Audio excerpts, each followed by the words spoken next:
نکاح ہے اور اس کی اہمیت سے کوئی بھی انکار نہیں کر سکتا جو کہ آسمانی کتاب کو فالو کرنے والا ہو، ایک مسلمان سے ہٹ کر۔ اس کی افادیت، اس کی اہمیت و ضرورت اس سے عیاں ہوتی ہے کہ اس انسانیت کی ابتدا ہی اسی مقدس اور پاکیزہ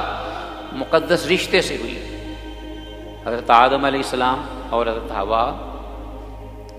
وہ اس رشتے میں منسلک کیے گئے اور پھر یہ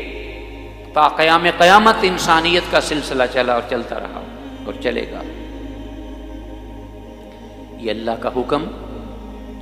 انبیاء اور رسول کی سنت طاہرہ اور مستمرہ ہے۔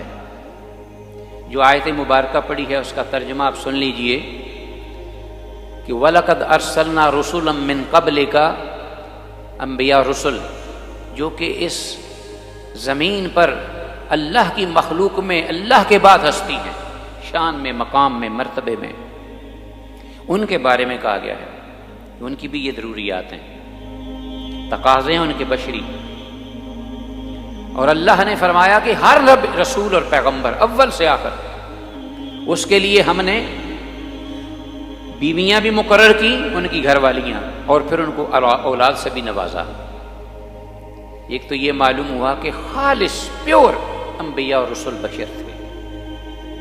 کیونکہ یہ جو ضروریات اور تقاضے ہیں وہ یہ بشر کے ہیں، فرشتے سے مبرہ ہے۔ اب اس آیت مبارکہ کے بعد اور بھی بہت ساری آیات ہیں جو اس کی اہمیت اور فضیلت پر دلالت کرتی ہیں۔ یہاں مقام نہیں ہے ان کو بیان کرنے کا، لیکن صرف اشارہ کروں گا۔ سورہ النساء میں اللہ نے حکم فرمایا ہے فَانكِحُوا مَا طَابَ لَكُم مِّنَ النِّسَاءِ مَثْنَىٰ وَثُلَاثَ وَرُبَاعَ۔ پاکیزہ رشتے کو، اس مقدس تعلق کو قائم رکھنے کی خاطر آپ 1، 2، 3، 4 حسب بساط نکاح کرو۔ اور پھر رحمت للعالمین کے زبان اقدس سے ہمیں بہت ساری حدیث ملتی ہیں کہ خود بھی انبیاء نے، جیسا میں نے تذکرہ کیا، اور رسول اللہ صلی اللہ علیہ وسلم نے یہ صحیح حدیث میں فرمایا ہے النکاح من سنتی فمن راغب عن سنتی فلیس منی، کہ یہ وہ رشتہ ہے پاکیزہ اور مضبوط اور مقدس کہ یہ میرا طریقہ ہے،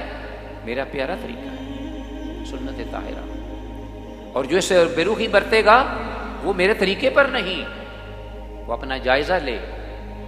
غور کرے،